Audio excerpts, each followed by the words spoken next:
Quel est le point commun entre le président des États-Unis et un dauphin? Ils aiment tous les deux se faire sucer. Alors je me suis demandé, mais pourquoi les hommes ils aiment autant la fellation en fait?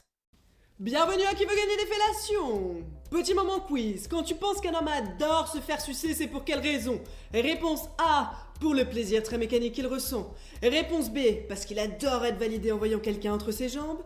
Et réponse C, c'est très anti-stress pour lui. Mets-moi ta réponse en commentaire. Je te donne la réponse dans 30 secondes. Bah oui, on voit ça partout. Le plaisir dingue des mecs quand ils se font sucer. Dans les films, dans les fantasmes. Et du coup, la plupart des gens se disent, c'est juste du plaisir, un truc très mécanique que les mecs ils ont. Sauf que, non. Le plaisir physique, c'est pas le point le plus important qui fait que les hommes, ils adorent se faire sucer. Contrairement à ce que tout le monde pense. Et les hommes aussi. C'est en fait un peu plus compliqué que ça. Il y a plusieurs facteurs et je vais vous le prouver dans cette vidéo.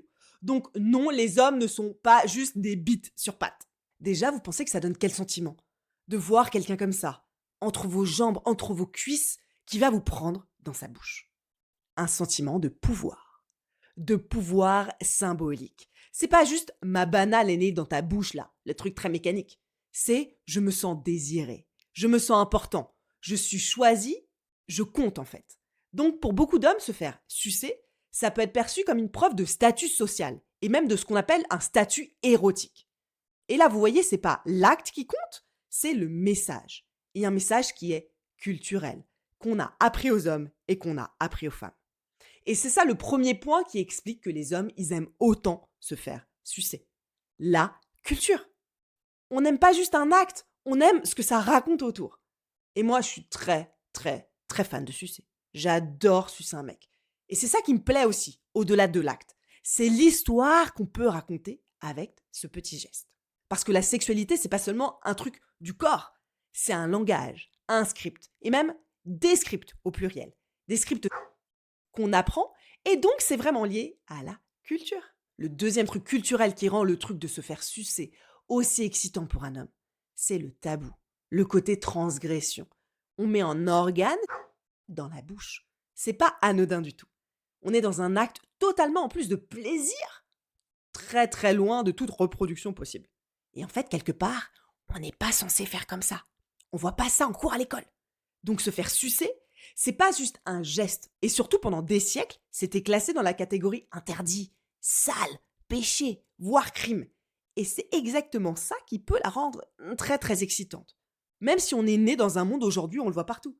Même si on est génération X, Z ou millénial. Ça reste sous-jacent, ce poids historique et donc culturel. On hérite en fait de siècles de ça se fait pas ou on n'a pas le droit de le faire. Et cet interdit, il a été écrit dans la religion et puis même après dans la loi. Il est légitime surtout dans un cadre marital et il doit rester lié à la procréation. Alors, mettre quelque chose dans sa bouche pour du plaisir, on est très loin de ça. Tout ce qui sort en fait du script reproductif est moralement suspect, voire condamné. Donc quand un mec il se fait sucer, les deux personnes, celle qui donne et qui reçoit, touchent à l'intérieur d'elle à quelque chose, à une vieille tension. La tension entre reproduction, c'est moralement admis, et le plaisir. Et imaginez qu'il y a encore des pays aujourd'hui où, pour de vrai, c'est interdit de sucer. C'est donc excitant cette petite transgression, non? Même ce petit acte-là de mettre une banane dans la bouche. Et même si on sait qu'en 2026, c'est pas du tout interdit, et qu'on le voit partout, ça peut rester quand même un truc qui est excitant, parce que dans notre culture, quelque part, on sous-entend que on fait du sale là. Donc, on a du kiff. Mais parfois, se faire sucer, c'est pas aussi que pour du kiff. Et ça, c'est la culture, encore une fois, qui nous l'a appris, notamment aux femmes. C'est ce qu'on appelle la monnaie relationnelle. Je peux payer des trucs dans ma relation de couple avec une monnaie qui est je vais te sucer. Hein? Mais ouais, quand on y pense, sans s'en rendre compte, et moi, je vous avoue que ça m'est déjà arrivé en couple. Ou même dans une interaction où je dominais un peu le gars, juste pour jouer. D'avoir utilisé le fait de sucer en mode tiens, ta petite récompense. Tu as été très sage, mon petit apprenti. Donc, utiliser le fait de sucer comme monnaie relationnelle, ça peut être de dire vas-y, je le suce pour récompenser. Ou alors, je le fais pour montrer que je suis une bonne copine. Ou je le fais pour m'excuser. Donc, ça devient une récompense, une excuse dans la relation. Donc, quelque part, une forme de négociation. Et ce truc-là, il est totalement culturel. On nous a appris à voir le fait de sucer comme ça. Le risque, c'est là de sortir du plaisir, vous en doutez, pour basculer dans des dynamiques de pouvoir de couple là. Et ça, c'est pas forcément très sain. Il y a même des gars qui disent à des meufs si tu m'aimes, tu fais ça. Donc ça peut rendre cette pratique-là chargée d'enjeux. Et donc quelque part aussi encore plus kiffante. Imaginez si vous dites « Ok, ça c'est ma petite récompense. Tiens ». Et se faire sucer, c'est pas une pratique de niche, vous en doutez. Et ça aussi, ça démontre le paramètre culturel de l'être humain. Presque tout le monde le fait, sincèrement. Sur une étude que j'ai trouvée, 86 à 87% entre 18 et 44 ans, des gens le font. Bon, c'est une étude US. En plus, je suis sûre qu'en Europe, on fait ça encore plus qu'aux États-Unis. Mais même si on retirait le paramètre culturel, les amis, qu'on effaçait la culture, en mode des hommes, des femmes sur une île déserte, sans avoir jamais eu accès à des films ou aux réseaux sociaux, eh ben c'est sûr que les gars, ils se feraient sucer. Les hommes des cavernes, je suis sûr, ils faisaient ça. Parce que l'autre niveau super important qui explique que les gars, ils adorent ça, c'est directement le fonctionnement de notre cerveau. Et ça, c'est encore un peu différent du plaisir. Dans la partie cerveau, on retrouve 3 grands moteurs du cerveau humain qui drivent nos actions. Le besoin de validation, le côté anti-stress et le circuit de la récompense. Alors la validation, quand je suis comme ça, devant toi, à t'offrir ce plaisir, qu'est-ce qu'un mec il va ressentir? En plus du pouvoir dont on parlait au début, de la validation. Je plais, je suis assez bien pour qu'on fasse ça pour moi. Vous voyez? Ça devient un miroir en fait de quelque chose pour le cerveau. Et là, le cerveau, il adore être validé. Le cerveau, en fait, il va lire ça comme un signal de valeur. Je mérite qu'on se mette à mon service. Et si l'homme, en plus, il a une insécurité, performance, comparaison au niveau de son corps, ça devient en plus ce qu'on appelle un pansement émotionnel. Et le cerveau, et ça peut aussi toucher à ce qu'on appelle l'anxiété de performance. Cette pratique, pour certains mecs, elle est un peu anti-stress. Pourquoi? Parce que contrairement à si je dois prendre une meuf en levrette, la faire jouer en même temps, rester dur, montrer que j'ai des abdos, tout gérer en même temps, s'il me fait juste sucer, souvent, je vais aussi moins me juger. Et moins d'évaluation, c'est plus d'excitation. Parfois, se faire sucer, c'est une zone où vraiment un mec il va se sentir facilement compétent, juste receveur. Donc, quelque part, à l'intérieur de lui, il y a moins d'auto-jugement. Non mais imaginez pour un mec se faire sucer, c'est tellement plus chill, plus confortable, plus pisse que devoir prendre quelqu'un en levrette. Donc forcément, le gars, il est plus détendu, il peut plus profiter et se concentrer sur son plaisir. Ça semble logique, non? Et ça, c'est important pour notre cerveau. Donc, plein de mecs vont prendre facilement plus de plaisir à se faire sucer aussi pour ça. Et en plus, ça active le circuit de récompense facilement, avec plein de dopamine. La récompense. La dopamine qui va être dans les veines d'un homme qu'on a pris dans sa bouche. Et beaucoup d'hommes associent se faire sucer à une montée rapide, à éjaculation et soulagement. Et le cerveau, il adore ce qui est rapide, fiable et répétable. Du coup, il apprend une autoroute. On a des routes neuronales du plaisir. Signal, récompense. Ouh là là! Donc là, c'est un truc que le cerveau, il a appris. Je peux avoir une récompense, un soulagement de façon facile, sans me mettre trop la pression là. Donc, j'aime ça. C'est plus simple. Le cerveau, il crée ses autoroutes pour qu'on puisse le répéter plus simplement.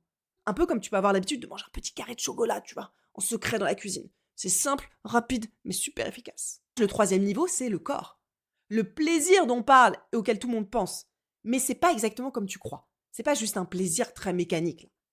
Ce qui est particulier en fait dans le fait de se faire sucer, c'est la variété sensorielle. Bouche, langue, main. Plein de micro-variations. Et notre cerveau, il adore la nuance. Là, on est dans la variété et en même temps dans la finesse. Parce qu'on a 4 composantes de sensations. Et ça, c'est très rare quand on fait l'amour.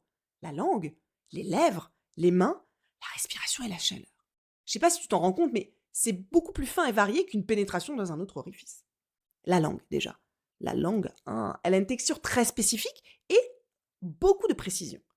Les lèvres peuvent faire une pression très douce, faire de la friction.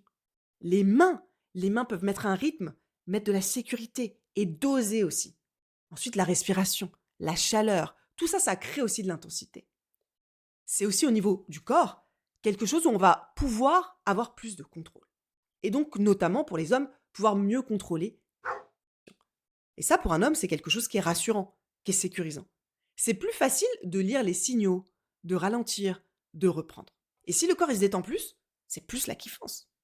On peut plus moduler en fait quand on se fait sucer. Ralentir, accélérer, reculer, avancer avec son bassin, demander une pause. Donc souvent, l'homme se sent moins subi par son excitation. Et ça, c'est important aussi dans le plaisir ressenti. Et là, on arrive à un élément ultra clé du plaisir de se faire sucer, qui est très peu théorisé. Et donc, je suis très contente de vous le partager aujourd'hui. C'est que cette même pratique de se faire sucer, répond à deux motivations opposées chez l'homme. Tu as en fait deux grands archétypes du plaisir de la... Profil 1, Mathieu. Mathieu recherche le lâcher-prise. Mathieu a envie de recevoir. Il a envie de se laisser faire, de fermer les yeux, d'être guidé, de juste kiffer. Il reçoit là. Son besoin à lui, c'est la sécurité, la douceur, de ralentir, de ne pas être dans l'urgence, qu'on prenne soin de lui. À l'inverse, t'as Aaron, profil 2. Lui, il va rechercher du contrôle, à diriger. Aaron, il a envie de guider le rythme, la position, la mise en scène, là, comme dans un film. Il a besoin d'un consentement très explicite, d'un cadre clair pour lui pouvoir aller bien loin. C'est fou, non, quand on y pense, ces deux archétypes de l'homme, dans cette pratique de se faire sucer. Une même pratique peut nourrir deux motivations opposées. Et ça, c'est beau dans la... L'un cherche la paix, la détente, le lâcher-prise, et l'autre cherche le contrôle, le pouvoir. Dites-moi, vous, en commentaire, c'est quoi votre archétype quand vous faites sucer? Vous préférez dans le lâcher-prise ou dans le contrôle? Donc, pourquoi les hommes, ils aiment autant se faire sucer? Parce que ça combine une charge culturelle énorme. Les scripts qu'on a appris, le pouvoir symbolique, les tabous autour de ça, qui sont encore présents à l'intérieur de nous. Un cerveau qui cherche la validation, qui cherche à minimiser son stress et sa pression, avec un circuit de récompense qui est facile. Et en troisième, au niveau du corps, une mécanique corporelle qui est riche, variée en sensations, avec les besoins de deux archétypes qui sont répondus par la même pratique, que ce soit du lâcher-prise ou du contrôle. Et ça, c'est important, parce que ça casse vraiment l'idée débile que les mecs, c'est juste des bananes sur pattes. La c'est un apprentissage. Oui, beaucoup d'hommes adorent se faire sucer, mais les mêmes mécanismes peuvent leur faire adorer mille autres choses. De la sensualité, de la lenteur, du jeu, de la créativité, de la connexion, de l'intimité.